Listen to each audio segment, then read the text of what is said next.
It was a Sunday morning like any other in the sun-drenched streets of Brentwood, California. Birds chirped lazily over the sprawling estates. Gardeners tended to perfectly manicured lawns, and the scent of fresh coffee drifted from kitchens across the neighborhood. But behind the tall gates and polished facades of one $13.5 million mansion, something unimaginable had occurred. By the time authorities arrived, the scene that awaited them would shock the world and leave Hollywood and the nation grappling with a question that no one thought possible. How could a family's paradise turn into a nightmare overnight? The victims were as prominent as they were beloved. Rob Reiner, the filmmaker who had shaped some of Hollywood's most iconic stories, and his wife Michelle, a woman whose quiet grace complemented Rob's towering presence, had been found dead in their own home. The Los Angeles County Medical Examiner's office later confirmed what neighbors had begun to whisper in hushed tones. The couple died of multiple sharp force injuries. Their deaths were violent, sudden, and, in the most harrowing twist, appeared to have occurred at the hands of someone they knew intimately. Before we continue, please hit the like button, subscribe to the channel, and turn on the notification bell for updates. The person arrested that night was none other than their son, Nick Reiner. Just 32, living in the guest house on the property, Nick was immediately charged with 2 counts of first-degree murder.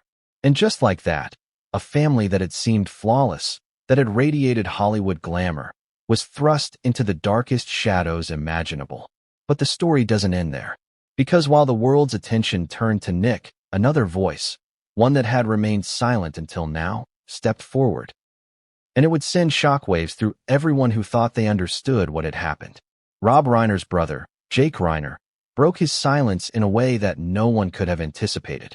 His words were heavy, laden with grief and disbelief, but also with accusations that could change everything we thought we knew about this family. "Nick did this," Jake said, his voice trembling. "I don't know why. I just know he did it."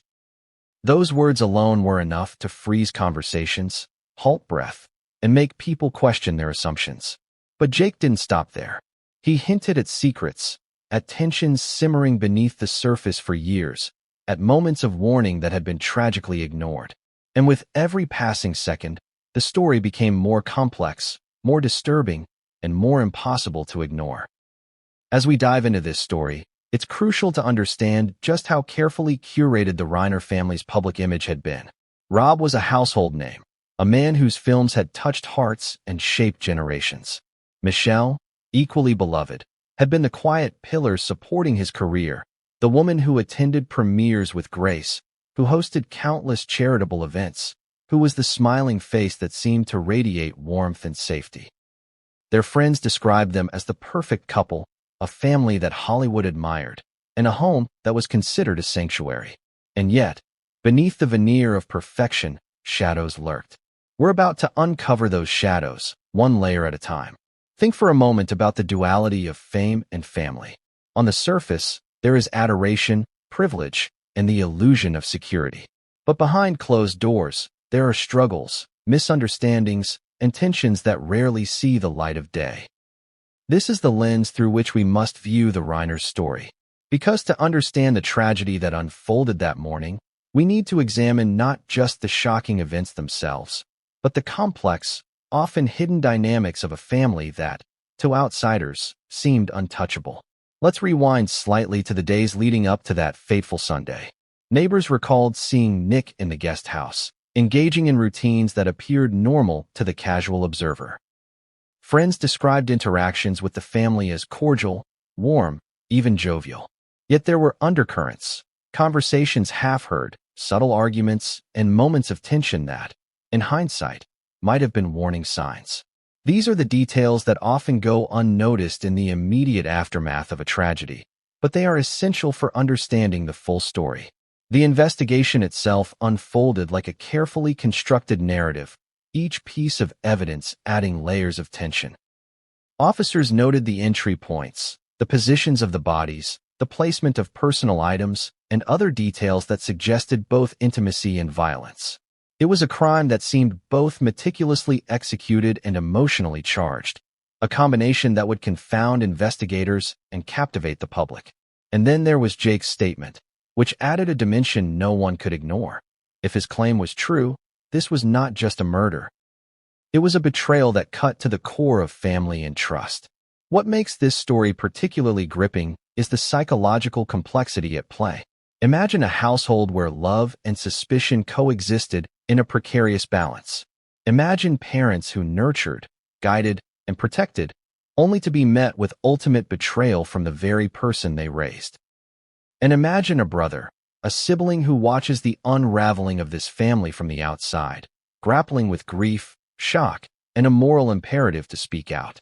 Each perspective adds depth to the narrative, forcing us to question our assumptions, our judgments, and our understanding of human behavior.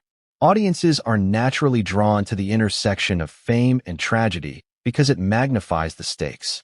In the Reiner's case, it's not merely about loss. It's about the unraveling of a carefully maintained image, about secrets and emotions that lay dormant until they erupted in the most tragic way possible. It's about the questions that will haunt everyone involved. How did it come to this? Could it have been prevented? And what does it mean for a family when the one person they trusted the most is the one who commits the unthinkable? Even as the investigation proceeded, the media frenzy intensified. News outlets across the country reported on the murders, speculated about motives, and debated the implications. Social media exploded with reactions ranging from sympathy to horror and from disbelief to moral outrage. Amidst the noise, Jake's revelation carved its own path, resonating differently with each audience member. His assertion wasn't just news. It was a challenge to the narrative everyone had begun to construct. It forced people to reconsider what they believed about family, loyalty, and the unpredictable nature of human behavior. Yet, for all the public attention, there remains a deeply personal element that cannot be captured in headlines or sound bites. The grief of losing parents in such a violent way, the shock of learning the alleged perpetrator is a son, the moral and emotional weight of stepping forward to speak the truth. These are experiences that defy easy understanding. They are raw, they are painful, and they are central to the story we are about to tell. This narrative is not merely a retelling of events.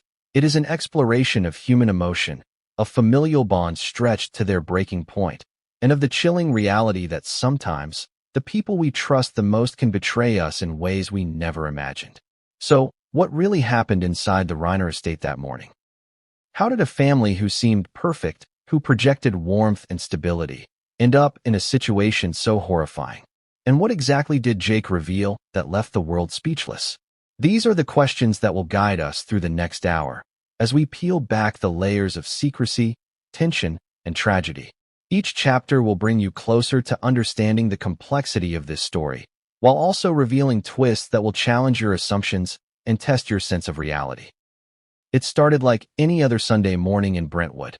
The sun poured over wide streets lined with towering trees, spilling golden light onto manicured lawns and luxury cars parked in driveways.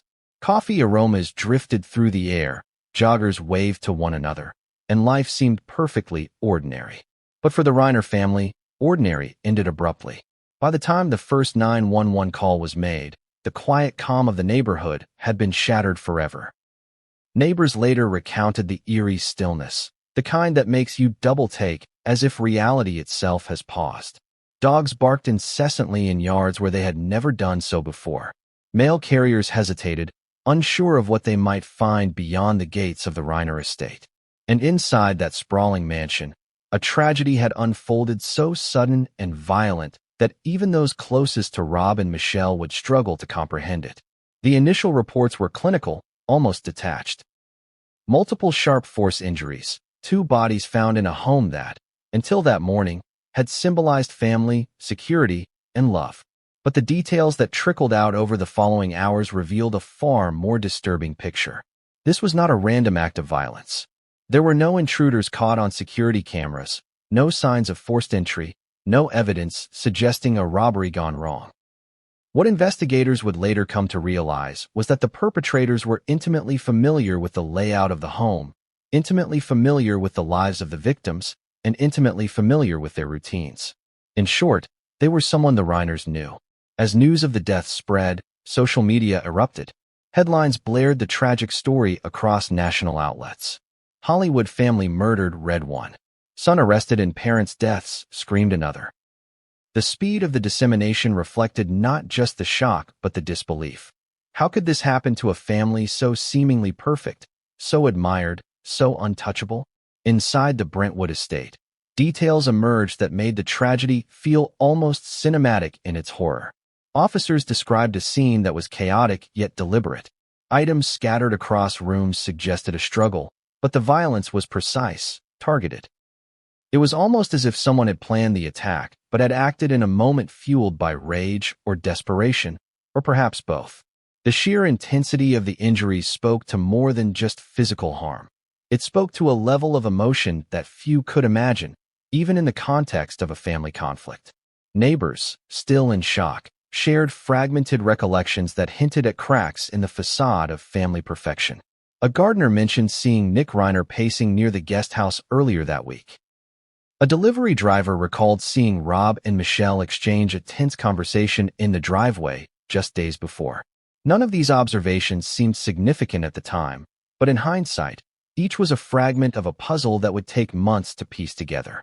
The public's fascination with the story wasn't merely about celebrity or wealth. It was about something more primal. There's an instinctive horror in the idea that someone could commit violence within their own home, against the people who raised them, nurtured them, and provided a foundation of security and love. It forces the question, if this can happen in a family admired worldwide, what does it say about the potential for darkness in any household? Investigators immediately focused on the guest house, where Rob lived. Reports suggested that he was present at the time of the murders. When authorities entered, they found him shocked, disoriented, and soon after, he was arrested. The official charges, 2 counts of first-degree murder. From that moment, the story shifted from tragedy to suspicion, from grief to an unfolding investigation with layers of psychological, emotional, and legal complexity. Yet, while law enforcement and the media honed in on Rob, another perspective had yet to enter public consciousness. Rob Reiner's brother, Jake, had remained silent through the initial chaos. Friends and colleagues had reached out, attempting to console and seek insight. Then, after days of silence, Jake spoke, and what he said would send shockwaves far beyond the initial horror. His voice carried grief, confusion, and a message that immediately reframed the narrative. His words placed responsibility squarely on Rob's shoulders. "Rob did this," Jake said simply, yet with a gravity that was almost unbearable. "I don't understand it, but I know it's true." That revelation, when it hit news outlets, had an effect unlike any other part of the story. It was one thing to arrest a suspect. It was another for a family member, someone with intimate knowledge of the household, to claim certainty about the perpetrator. It added layers of emotional weight, moral complexity, and psychological tension that would dominate public discourse. To grasp the full impact, it's important to understand the Reiner's life behind the headlines. Rob, celebrated for his work in film, was a public figure who seemed larger than life. His wife, Michelle, was the quiet, stabilizing force in the household. Together, they projected warmth, stability, and success. Their home reflected this image: sprawling grounds, impeccable design, a guest house that suggested not separation but careful attention to family life. Every detail spoke of comfort, planning, and an almost obsessive pursuit of domestic harmony. But the tragedy revealed that appearances can be deceiving. Beneath the surface, tensions festered. Family members described arguments over finances, career choices, and personal decisions that had grown bitter over the years. While the world saw smiling photos at events and premieres, the private reality included moments of friction, resentment, and emotional distance. These underlying issues, when combined with the shocking violence, suggested that this was not a simple act but the culmination of hidden pressures and perhaps long-standing emotional turmoil.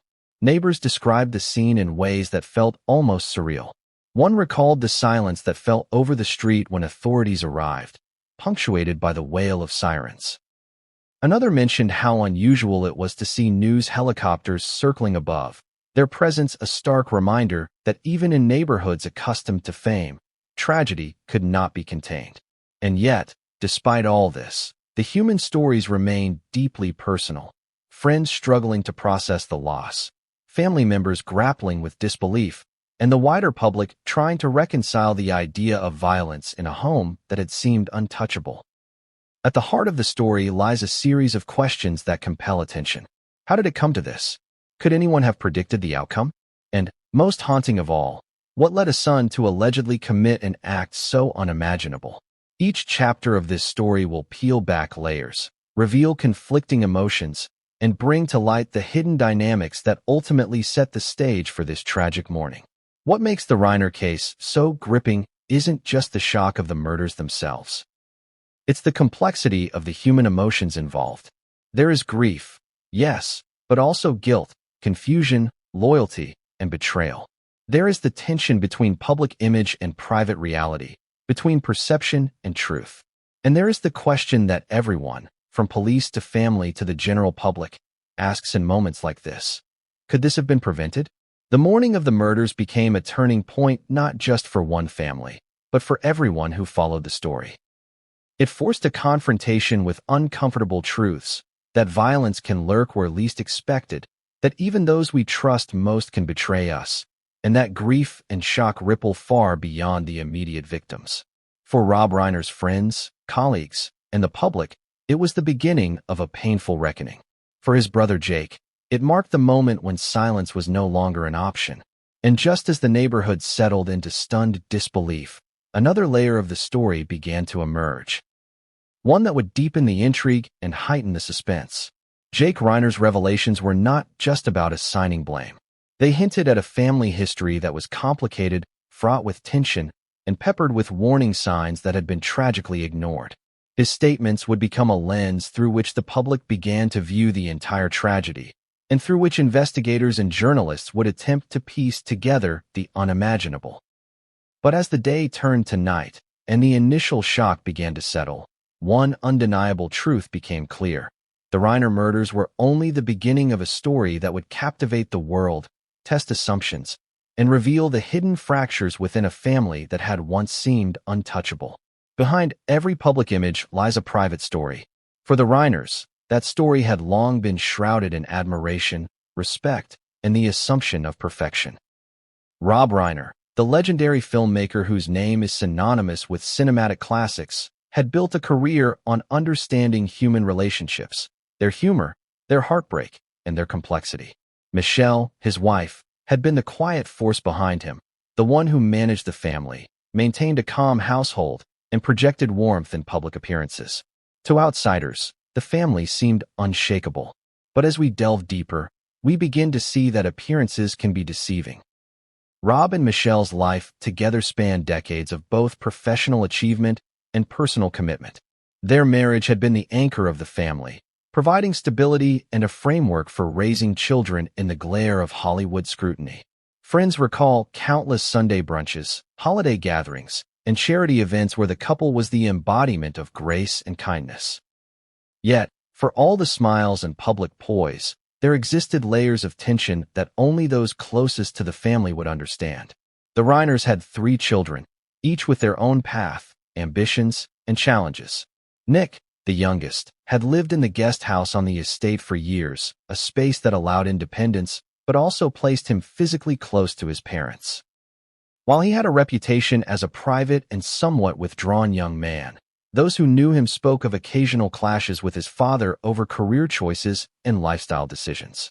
These disagreements, though perhaps normal for any family, would later take on an ominous significance in light of the tragic events that unfolded. Romy and other siblings, while not directly involved in the tragic day, had their own relationships with Rob and Michelle that were shaped by a combination of love, expectations, and occasionally, conflict. Within any family, these dynamics are natural, but in a household under the constant gaze of the public, tensions are magnified. It is within these private interactions, the arguments in quiet rooms, the decisions made behind closed doors, the subtle emotional cues, that we begin to understand the pressures that shaped the Reiner family. Friends of the family describe Rob as a loving, yet occasionally strict, father. He demanded excellence and commitment, traits that served him well in Hollywood, but sometimes strained familial bonds. Michelle, in contrast, offered a softer, more diplomatic approach. She balanced Rob's intensity with warmth and patience, mediating disputes and nurturing connections. Together, they created a household that, on the surface, appeared harmonious. But the pressures of fame, coupled with the natural strains of raising adult children, created an environment where underlying issues could simmer unnoticed.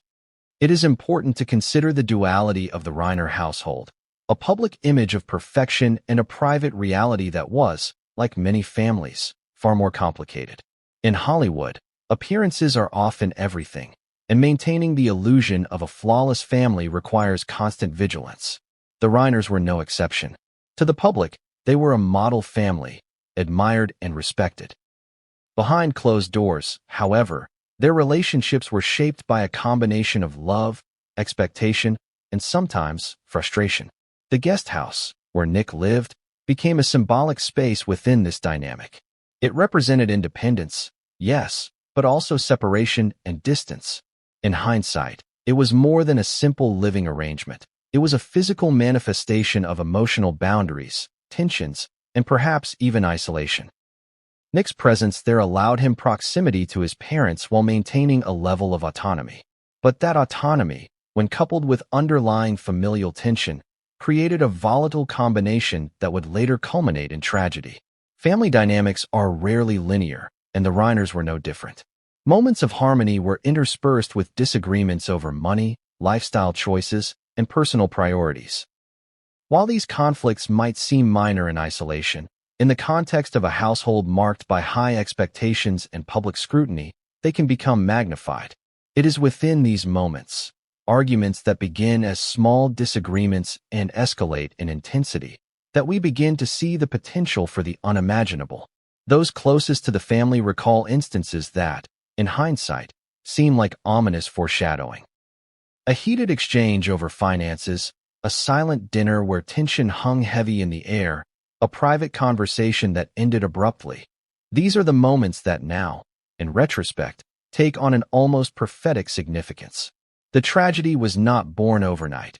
It had been brewing in subtle ways for years, hidden beneath layers of familial love, expectation, and occasional frustration.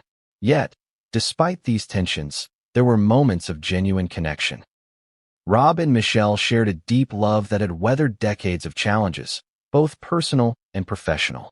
They celebrated achievements, supported each other through setbacks, and created an environment where their children were given opportunities to flourish. These moments of warmth make the tragedy all the more incomprehensible. How does a household capable of such love become the scene of such horror? Jake Reiner, Rob's brother, provides an additional lens into the family dynamic. As someone who observed the family from both an intimate and slightly removed perspective, Jake's insights are invaluable. He witnessed moments of tension and moments of affection, providing a nuanced understanding of a household that was both loving and complex.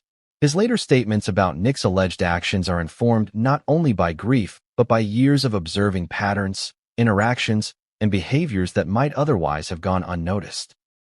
One of the most striking aspects of the Reiner family is the contrast between their public and private selves. Rob, as a filmmaker, understood narrative tension, character development, and the subtleties of human emotion. He had the rare ability to see and shape stories in ways that resonated universally. In his own life, however, he was subject to the same unpredictabilities and emotional complexities that affect every family. The public saw a picture of stability, but the private reality included layers of expectation, emotional nuance, and at times, frustration and disappointment. This duality is central to understanding the tragedy. The very traits that made Rob Reiner a brilliant storyteller, his attention to detail, his awareness of human behavior, his desire for excellence, also shaped his family life. High expectations, combined with public scrutiny and the pressures of Hollywood, created an environment in which normal familial tensions could escalate in ways few outsiders could predict. It is in this intersection of love, expectation, and tension that the seeds of tragedy were sown. Even as we examine the family dynamics, it is crucial to recognize the humanity of each individual involved. Nick Reiner, often described as quiet and reserved, was navigating his own pressures, expectations, and emotional challenges. Michelle and Rob were devoted parents, but they were also human beings, subject to fatigue, frustration, and the emotional complexity of managing a household. Jake, as the observer and eventual commentator, experienced his own grief and confusion, balancing loyalty to his brother with the moral imperative to speak out. The interplay of these relationships is what makes the story both tragic and compelling. It is not a simple tale of good versus evil or victim versus perpetrator. It is a complex web of human emotions, familial bonds, and circumstances that, when combined, created a situation of unprecedented horror. And it is within this complexity that we begin to understand why the events of that Sunday morning were both shocking and, in hindsight, tragically inevitable. As we move forward into the details of the day itself, the discovery of the bodies, the arrival of law enforcement, and the first moments of investigation, it is essential to keep this context in mind. The Reiner story is not just about a violent crime. It is about the fragile balance of family, the pressures of expectation, and the unpredictable nature of human emotion. Each action, each decision, each interaction contributed to a chain of events that culminated in a moment of unimaginable tragedy. And yet, even within this narrative, one cannot ignore the role of revelation and perspective. Jake Reiner's later statements, the insights of neighbors, friends, and colleagues, and the meticulous work of investigators all converge to form a picture that is both intricate and disturbing. Every piece of information adds a layer of understanding, a twist in the narrative, and a challenge to the assumptions we might hold about family, love, and loyalty. When the name Nick Reiner hit the news, the world stopped. Headlines screamed accusations, social media erupted in speculation, and the public struggled to reconcile the image of a young man living a seemingly normal life with the horrifying allegations that now surrounded him. At just 32, living in the guest house on his parents' Brentwood estate, Nick was suddenly at the center of a tragedy that no one could have anticipated. But to understand the gravity of the situation, we need to look beyond headlines and examine the man behind the accusation. Nick's upbringing was, by most accounts, a privileged one. The Reiner family was known for its wealth, its connections, and its social prominence. He had access to opportunities many could only dream of. A beautiful home, a network of influential family friends, and the guidance of parents who had achieved remarkable success in their careers. Yet, wealth and opportunity do not immunize a person from inner turmoil, familial tension, or the psychological pressures that can manifest in unpredictable ways. Friends and acquaintances described Nick as reserved, often keeping to himself. While he appeared polite and cooperative in public settings, there were subtle hints of a deeper complexity beneath the surface.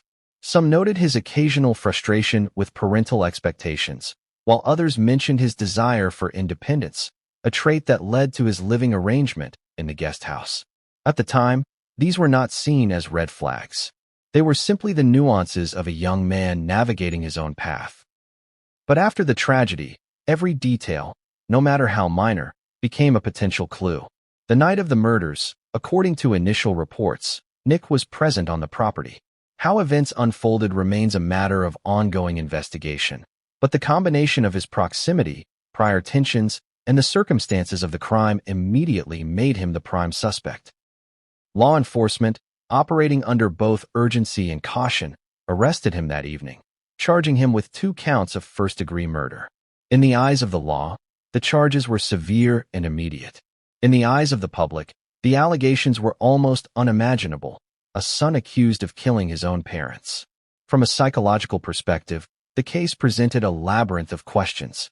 What could drive a person to commit such an act? Was this the result of long-standing familial conflict, a sudden emotional eruption, or something more complex? Investigators faced the daunting task of unraveling these questions while balancing legal procedures with the intense scrutiny of the media. Each new detail, each witness statement, each piece of forensic evidence became a critical element in constructing a timeline and understanding the potential motives. The guest house, often seen as a symbol of independence and privacy, became a focal point of scrutiny. Investigators combed through every corner, searching for signs of struggle, evidence of premeditation, and traces of interactions between Nick and his parents leading up to the incident. Neighbors reported seeing him earlier that week pacing near the guest house, appearing restless and occasionally agitated. While these observations may have seemed trivial at the time, they were now examined for any indication of forewarning or behavioral changes. Media coverage of Nick was relentless. News outlets dissected his life, interviewing friends, colleagues, and acquaintances. Social media users speculated endlessly, blending fact with rumor, creating narratives that were often contradictory yet wildly compelling. In the court of public opinion, Nick was both a suspect and a symbol of the darker potential within families, especially those living under intense social scrutiny. But despite the sensationalism, the investigation demanded careful, methodical work. Each allegation needed corroboration, each theory required evidence, and each emotional account had to be weighed against observable facts. Nick's own demeanor in the aftermath of the arrests was a mix of confusion, despair, and silence. Family friends described him as withdrawn, occasionally tearful, and seemingly grappling with the enormity of the situation. Whether these reactions reflected guilt, shock, or fear remains speculative, but they added another layer of complexity to a story already laden with emotional tension. His silence, in particular, became a source of frustration and curiosity. What was he thinking? What could have led to this point? These questions would dominate media narratives for weeks, months, and potentially years to come. The legal ramifications were immediate and severe. First-degree murder charges carry the highest level of scrutiny, with prosecutors required to demonstrate premeditation, intent, and direct involvement in the crime. Defense strategies, while not publicly disclosed in detail, were expected to explore Nick's mental state, potential external influences, and the context of familial dynamics. This legal battle would not only determine Nick's fate, but would also serve as a lens through which the public sought to understand the broader tragedy. One of the most compelling aspects of the story is the tension between perception and reality. To the outside world, Nick may have appeared as a typical adult child of wealthy parents, navigating his own life with relative independence. But within the Reiner household, there were complexities, expectations, and interactions that outsiders could never fully observe. Every subtle disagreement, every moment of tension, and every unspoken conflict suddenly gained significance in light of the crime. Friends of the family also highlighted moments that, in retrospect, seemed significant. Small arguments that had been brushed aside, expressions of frustration over career limitations, and occasional signs of isolation.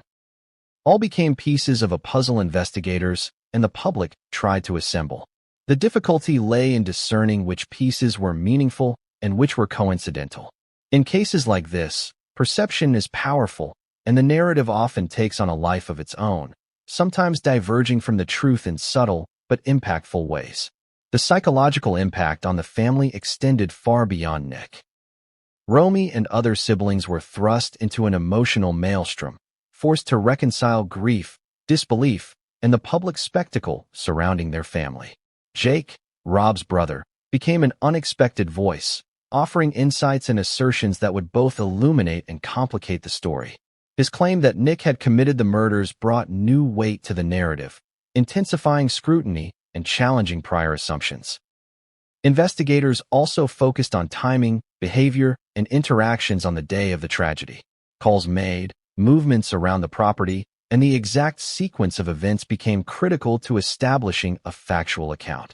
Every action, no matter how small, could reveal intent or provide insight into what had transpired.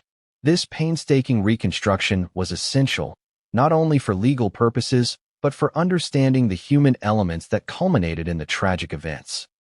Public fascination with Nick's case was driven not just by the crime itself, but by the psychological and emotional dimensions it revealed. What drives a person to commit such an act? How do family dynamics, pressure, and isolation interact to create conditions for tragedy? And most fundamentally, how do we reconcile the idea of a son being both nurtured and accused in such a devastating context? These questions resonated deeply, creating both empathy and suspicion in equal measure. The narrative surrounding Nick Reiner is therefore not just about crime. It is about the complexity of human behavior, the fragility of familial bonds, and the unpredictability of human emotions under extreme stress.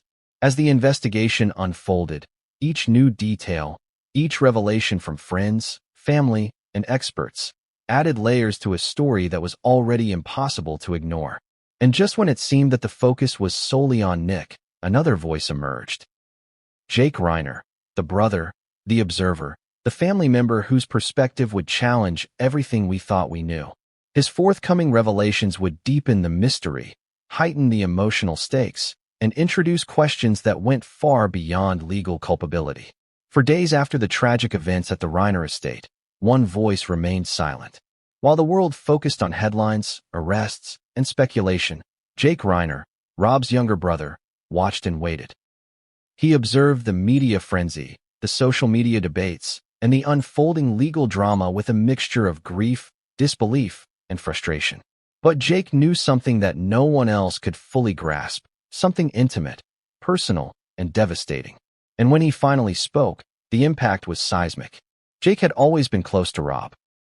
Brothers in every sense of the word, they shared memories of childhood adventures, family holidays, and the occasional sibling rivalry that, in retrospect, seemed trivial compared to the gravity of what lay ahead. But Jake had also observed patterns, nuances, and tensions in the family that the public never saw. He had been a quiet witness to the subtle disagreements, the unspoken frustrations, and the occasional outbursts that, at the time, seemed inconsequential. Now, in light of tragedy, those observations carried a weight that was impossible to ignore. When Jake finally broke his silence, he did so with careful, deliberate words. His voice trembled, not from fear, but from grief, the kind that comes from losing a brother and sister-in-law in a way that defies comprehension. "I can't believe I'm saying this," he began, his tone measured yet heavy with emotion. "But Nick did this. I don't know why. I don't know how. But I know he did it." Those words, simple yet devastating, immediately captured the attention of the world. Jake's revelation did more than assign blame. It added a layer of personal testimony that journalists and investigators could not ignore. It suggested an insider perspective, one rooted not in speculation but in lived experience. He described interactions, conversations, and moments that hinted at deeper familial tensions. He spoke of subtle warnings, behavioral shifts, and emotional volatility that had been present long before the tragic morning. His account was both a cry for justice and a plea for understanding, a way to contextualize a crime that had shocked even those who thought they knew the Reiners intimately. Friends and colleagues who listened to Jake's statements were struck by their authenticity. Unlike media commentary or secondhand speculation, Jake spoke from a place of intimate knowledge. He described family dynamics with nuance, acknowledging love alongside frustration, loyalty alongside disappointment. His words painted a picture of a household that, while outwardly harmonious, contained hidden fissures, emotional cracks that, under pressure, could widen into catastrophe. Jake's perspective also highlighted the complexity of understanding human behavior within families. "We all love our family," he said, "but love doesn't always prevent conflict. And sometimes, the things we think are small can escalate into something far worse." This insight resonated because it acknowledged the unpredictability of familial relationships. It reminded the public that tragedy is rarely the result of a single moment, but often the culmination of a series of interactions, emotions, and pressures that build over time. The timing of Jake's statement added to its impact. Coming after Nick's arrest and amid a media storm, it reframed the narrative. While the world had focused on law enforcement, forensic evidence, and courtroom procedures, Jake's testimony brought the story back to its human core. It reminded everyone that behind the headlines were real people, grieving, confused, and searching for answers in the aftermath of an unimaginable event. Jake also hinted at tensions that had existed within the family for years, tensions that the public could not have anticipated. Financial disputes, differing expectations, and subtle personality clashes all had contributed to an environment that, while seemingly normal, contained the seeds of potential conflict. He described instances where Nick had expressed frustration, moments when arguments had escalated, and situations that, in hindsight, seemed like warning signs. These details added depth to the investigation, offering insights that could help explain the complex motivations behind the alleged crime. Importantly, Jake did not claim to understand the full scope of what had happened. He admitted uncertainty, acknowledging that grief and shock clouded his perception. "I don't know why he did it," he said repeatedly, "and maybe I never will. But I know the signs were there." This admission added credibility to his statements. It was not a sensationalized accusation. It was an honest, emotional account from someone who had lived with the family and understood its intricacies in a way no outsider could. The public response to Jake's revelation was immediate and intense. Social media users debated the implications, journalists analyzed his statements, and the story took on a new dimension. It was no longer just about a crime scene or forensic evidence. It was about human relationships, psychological complexity, and the tragic consequences of familial tension. Jake's voice became a focal point, a source of both clarity and controversy, challenging assumptions and compelling the public to reconsider what they thought they knew about the Reiner family. Yet even as Jake spoke, there remained unanswered questions. How accurate were his perceptions? Could his grief have influenced his interpretation of events? And most importantly, what would the investigation reveal in the days and weeks to come? These uncertainties created tension, keeping the public engaged and investigators vigilant. Every statement, every revelation, and every interview became a piece of a larger puzzle, a puzzle that was slowly being assembled, piece by piece. Jake's narrative also underscored the role of perspective in shaping our understanding of events. While law enforcement focused on evidence, Jake provided context. While the media focused on sensationalism, Jake offered nuance. His voice reminded the world that behind every headline is a story shaped by emotion, history, and human complexity. It was a reminder that truth is rarely straightforward, and that understanding often requires looking beyond what is immediately visible. As Jake continued to speak, he shared anecdotes that illustrated the subtle tensions within the family. He described arguments over money, disagreements about life choices, and moments of emotional volatility that, while seemingly minor at the time, now appeared ominous. These stories were not accusations. They were observations, small pieces of a larger narrative that offered insight into the complex dynamics at play.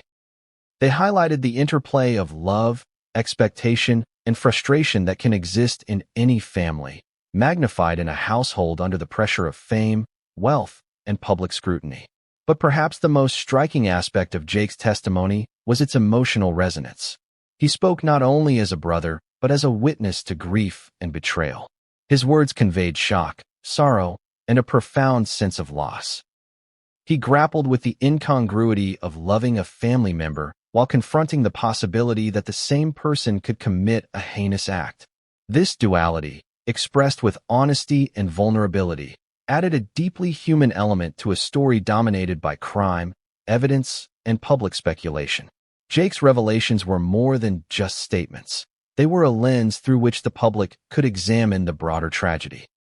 They provided context, humanized the individuals involved, and offered insight into the emotional and psychological complexities underlying the alleged crime. His words challenged assumptions, illuminated hidden dynamics, and kept the story alive in the public consciousness, compelling viewers and readers to engage with the narrative on a deeper, more personal level. And yet, even as Jake's voice provided clarity, it also introduced new mysteries. What exactly motivated Nick? Were there other factors at play that had gone unnoticed? And how would law enforcement and the legal system interpret and act upon Jake's insights? These questions created tension, suspense, and anticipation, ensuring that the public remained captivated as the investigation continued. When Jake Reiner spoke those words, the world recoiled. Nick did it. Just 3 words, simple and unadorned, yet they carried a weight that few could comprehend. The gravity of the statement was amplified not only by the context, the brutal murders of Rob and Michelle Reiner, but also by who was saying it. A family member, someone with intimate knowledge of the household and relationships, someone who had observed patterns over decades that no outsider could see. Jake's assertion was shocking in its simplicity. In a world where media narratives are often clouded by speculation and rumor, a first-hand account carried a credibility that forced attention. But it also raised a series of unsettling questions. Was he entirely sure? Could grief and shock have distorted his perception? How much of what he observed over the years truly explained a crime so violent and so unimaginable? What made the allegation so jarring was the combination of personal knowledge and moral courage. To accuse a family member publicly, especially a son, requires confronting not just grief but an ethical dilemma. Jake was acutely aware of the consequences. By speaking out, he risked public backlash, criticism from those who doubted him, and emotional estrangement from other family members. Yet, his decision to break silence was rooted in an unwavering belief in the truth as he perceived it. Jake described a series of events and interactions that, in retrospect, took on new significance. He spoke of subtle warning signs in Nick's behavior, periods of isolation, unexplained irritability, and moments of intense frustration with his parents. On their surface, these behaviors could have been dismissed as typical of a young adult asserting independence. But when viewed in light of the tragic outcome, they became harbingers of a deeper tension that had simmered beneath the family's public veneer. One friend of the family recalled a heated exchange between Rob and Nick just days before the murders. It was brief, nothing dramatic to the outsider, the friend said, but there was a tension in the air, a sharpness in Nick's tone that was unusual. It was like watching a storm gathering on the horizon. Jake reinforced this observation, noting that such exchanges had occurred before, often dismissed by family members as fleeting arguments. Now, each small confrontation appeared as a piece of a pattern leading inexorably to tragedy. Jake also highlighted financial and lifestyle tensions that had created friction within the household.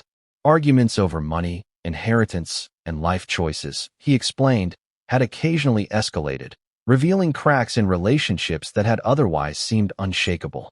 The allegations suggested that these disputes may have contributed to an environment in which emotional volatility could manifest in catastrophic ways. It was a chilling reminder that even families with wealth, privilege, and apparent stability are not immune to the corrosive effects of unresolved conflict. Perhaps most alarming was Jake's suggestion that some of the tension had been known but ignored. He hinted at moments when Rob and Michelle had expressed concern about Nick's behavior, moments that, in hindsight, could have been early warning signs.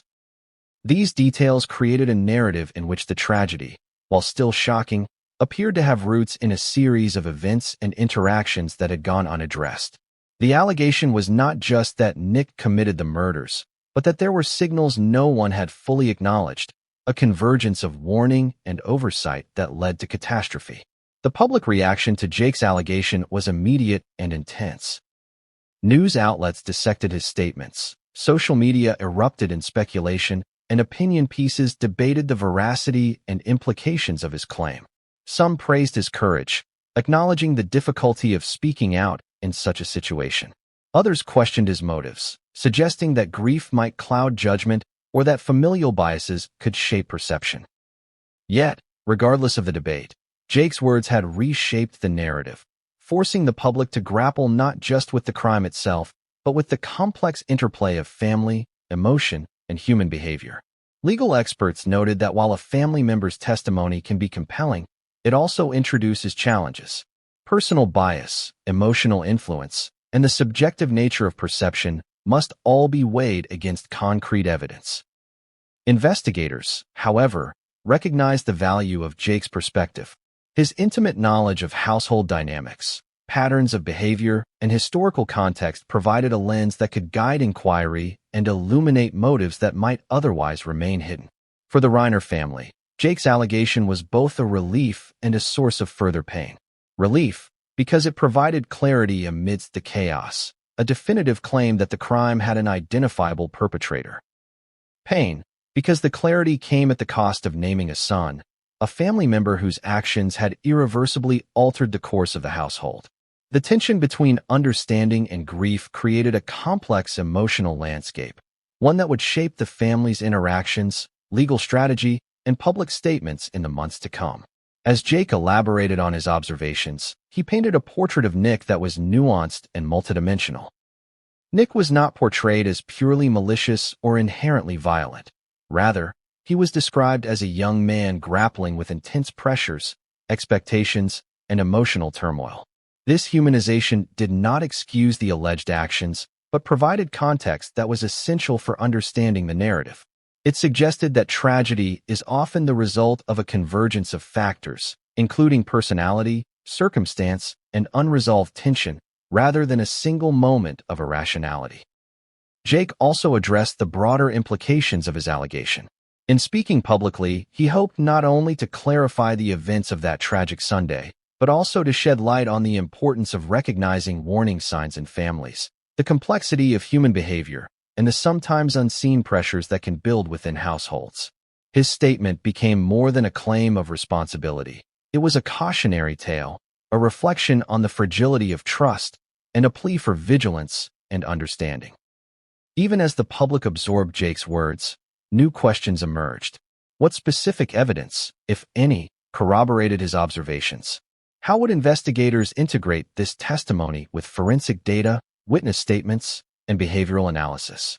And, most critically, how would Nick respond, legally and emotionally, to an accusation from someone who was not only family, but a lifelong witness to his development?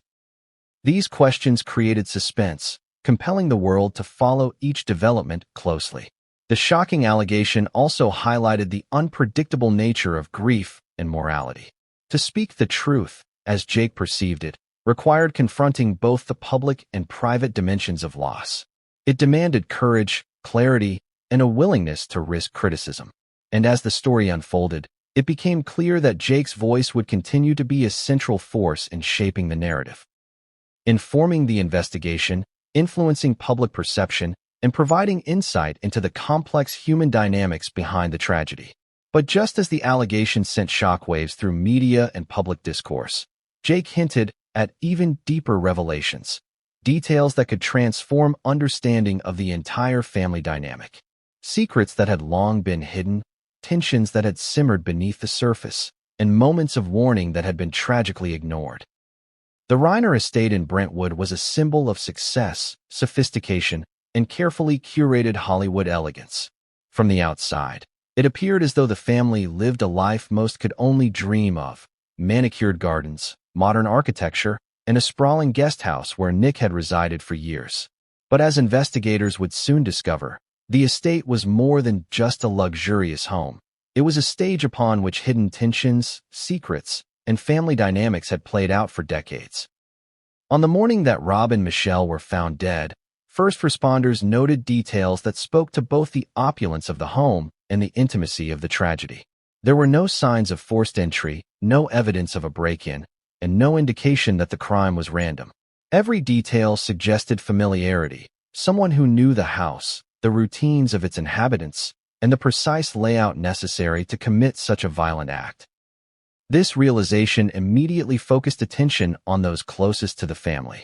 The estate itself was divided into distinct areas that, on their surface, suggested separation and privacy. The main house, where Rob and Michelle lived, contained formal living spaces, private offices, and the rooms where family interactions most often occurred. The guest house, where Nick resided, was both a symbol of independence and a source of proximity that allowed constant access to his parents. This physical setup would prove significant as investigators pieced together timelines, movements, and possible points of interaction on the day of the tragedy. Yet, beyond architecture and layout, the estate contained emotional and symbolic weight. Each room held memories, routines, and patterns that reflected the family's history. From the kitchen where Sunday breakfasts were shared to the home office where Rob often retreated to work on scripts, the estate was infused with the normal rhythms of family life. And in those rhythms, investigators and family members alike began to see how tensions could have built unnoticed, culminating in the devastating events that left 2 lives ended and a family shattered. Investigators meticulously cataloged every detail within the estate, knowing that even small clues could illuminate the sequence of events.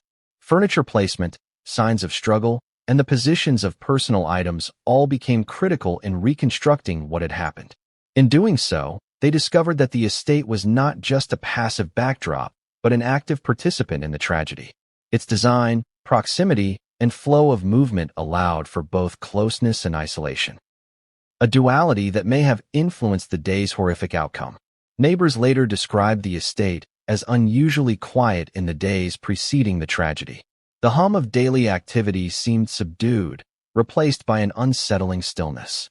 Some reported seeing Nick pacing near the guest house, a figure who appeared both restless and preoccupied. These observations, when combined with Jake Reiner's statements about family tensions, painted a picture of a home where hidden emotional storms were brewing beneath the surface. The estate's architecture also created a psychological landscape that reflected the family's dynamics.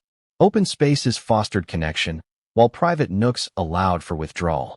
In hindsight, these spatial divisions mirrored the emotional divisions within the household. Nick's guest house symbolized both independence and separation, while the main house represented parental authority, expectation, and routine. Understanding the interplay between physical space and emotional tension became a critical element in unraveling the mystery of the murders. Within the estate, investigators discovered subtle clues that spoke to long-standing issues. Personal journals, letters, and notes, hidden or stored away, suggested that members of the household had grappled with frustrations, unspoken grievances, and moments of tension that had never fully surfaced. While none of these items could directly explain the murders, they provided context, showing a family navigating the complexities of relationships under pressure. Each artifact was a puzzle piece, offering insight into what had been simmering behind the walls of wealth and public perception. Even seemingly mundane details became significant. The placement of phones, computers, and personal belongings helped establish timelines and identify potential interactions. Patterns of movement, such as who accessed which rooms and at what times, created a reconstruction of the day's events.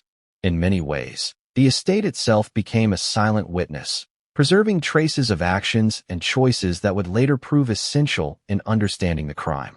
Jake Reiner also described the estate as a place where unspoken tensions often surfaced.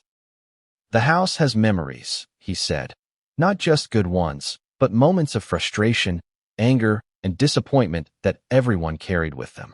These words resonated because they highlighted the emotional geography of the estate, the idea that a home is more than walls and furniture. It is a living repository of human experience. In this case, the estate contained echoes of arguments, disagreements, and unresolved issues that, in retrospect, seemed to foreshadow the tragedy. Neighbors' testimonies added another layer of insight. They recalled seeing the family interact in ways that seemed ordinary but were marked by subtle tension. Conversations that ended abruptly, gestures of frustration, and moments of withdrawal suggested that beneath the polished surface of Hollywood life, conflicts existed. When combined with the physical layout of the estate, these observations suggested that the stage for tragedy had been set long before that Sunday morning. Even the gardens and exterior spaces of the estate became points of interest. Investigators noted the paths between the main house and guest house, the locations of entry points, and the visibility of different areas from windows and cameras. These details helped construct a map of movement, establishing potential sequences of events and opportunities for confrontation. In essence, the estate's design, intended to provide comfort and elegance, inadvertently created conditions that facilitated access, isolation, and, ultimately, tragedy. The estate's significance went beyond the physical. It represented the duality of the Reiner family's life: public success and private struggle, visible perfection and hidden tension, wealth and vulnerability. It was a microcosm of the pressures, expectations, and emotional undercurrents that defined their existence. In exploring the estate, investigators and the public alike began to see that the tragedy was not solely about individual actions, but about the environment in which those actions unfolded, a space where opportunity, emotion, and history converged. And as investigators delved deeper, it became clear that the estate held even more secrets. Clues that had gone unnoticed, items that hinted at long-standing tensions, and spaces that bore silent witness to arguments, frustrations, and perhaps moments of decision that would culminate in catastrophe. Each discovery added suspense, creating a narrative that was both shocking and psychologically compelling. The night that Rob and Michelle Reiner lost their lives is a night the world struggles to comprehend. On the surface, it appeared like any other evening in Brentwood. The sky was clear, the streets calm, and the estate that had stood as a symbol of family, wealth, and Hollywood success was quiet, its manicured gardens casting shadows that masked the tension inside. But by the time the first 911 call was placed, the peaceful facade had been shattered forever. Investigators reconstructed the timeline with painstaking precision, knowing that every second, every movement, and every interaction could provide insight into how a tragedy of this magnitude had unfolded. Reports indicated that Rob and Michelle had been fatally stabbed in the main house, their injuries described by the Los Angeles County Medical Examiner's Office as multiple sharp force injuries. The violence was both shocking in its intensity and chilling in its precision. Indicative of someone who knew the victims, their routines, and their vulnerabilities. Nick Reiner, living in the guest house just steps away, became the immediate focus of the investigation. Law enforcement confirmed his presence on the property that night and, following interviews and preliminary evidence, arrested him on 2 counts of first-degree murder. From that moment, every detail of the night